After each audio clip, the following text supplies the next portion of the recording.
And there's this quote from one of my friends, Alex Hormozy, that says, "You don't become confident by shouting affirmations in the mirror, but by having a stack of undeniable proof that you are who you say you are. Outwork your self-doubt." Yes. That's nailed. Nailed. Completely nailed. Yes. Because a lot of people will, and some of these motivational people out here, it's the funniest thing in the world to me. They'll go and say, when you wake up in the morning, pound your chest. Fucking look at yourself in the mirror and do all this fucking bullshit. I hope it works. What works for me is that everyday resume, the things I know I've accomplished, the things I know I've done, real hard work, the real calluses on my mind, the real calluses on my hands. That's it. You don't need to pound your chest in the mirror anymore if you have that. It seems like, especially with confidence, right, or self-esteem, there's a relationship between confidence and competence.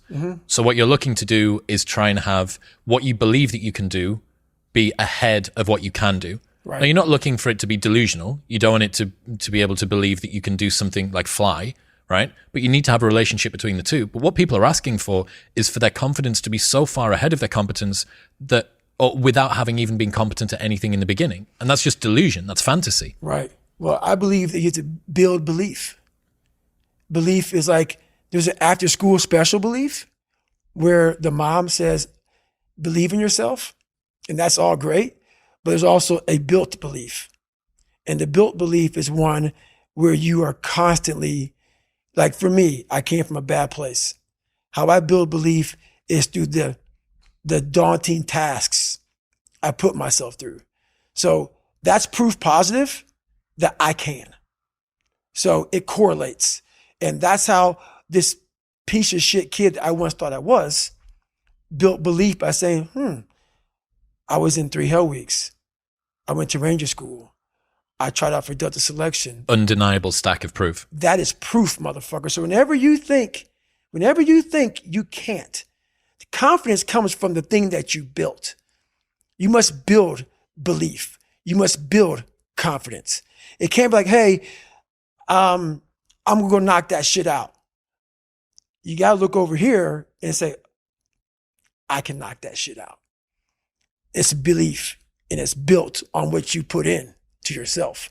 Another friend sent me a message this morning knowing that we had this big thing that we've been working toward for a long time today. He said, Nietzsche said, "I know of no better life purpose than to perish in attempting the great and impossible. The fact that something seems impossible shouldn't be a reason to not pursue it. That's exactly what makes it worth pursuing. Where would the courage and greatness be if success was certain and there was no risk? The only true failure is shrinking away from life's challenges." Nailed that one also. 2 for 2. Nailed that one also, man. Yeah, it's that dealing with laziness and self-doubt thing, I think. And I do wonder how many people use the look in the mirror, pound the chest, stare into your eyes, say your affirmations, don't get the results, and then lose confidence. Well, that's part of it. A lot of it is limited horizons. Limited horizons are like, I use me as an example always. I came from a small town in Indiana where there was a handful of black families. And a lot of people in that town, when you come from a town of 8,000 people, it's like we had a local plant, Great Dane. And you're like, you know what? I want to work at Great Dane and get a house next to my mom. That's what you know. So many of us come from these small places in our mind that we're not willing to think outside of only what we've seen. Our mind works in such a small compartment. And one thing I was able to do was to dream. Many people, but don't make dreams your fucking master. But I was able to dream outside those fucking 4 walls of that small town. And until you're able to really put yourself into that dream, but don't make dreams your master, that's where you truly become what you're destined to become. What do you mean, don't make dreams your master? A lot of people sit back and they dream about being a sports figure, or dream about being a SEAL, or dream about being an astronaut. And all it is a motherfucking dream. They don't put the work behind the dream. That dream has become their fucking master.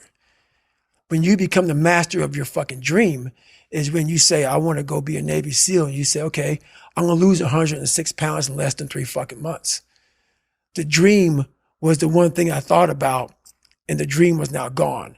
Now, what comes in, the dream goes away, and the fucking laundry list of fucking details and tasks come up.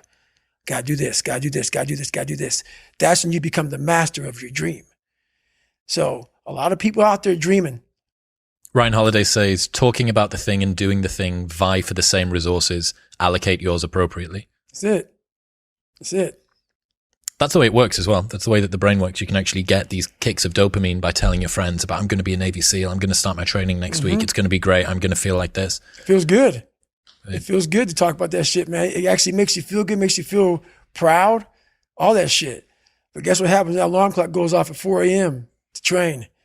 I don't want to be a SEAL today. Or I don't want to be whatever today. I'll start tomorrow.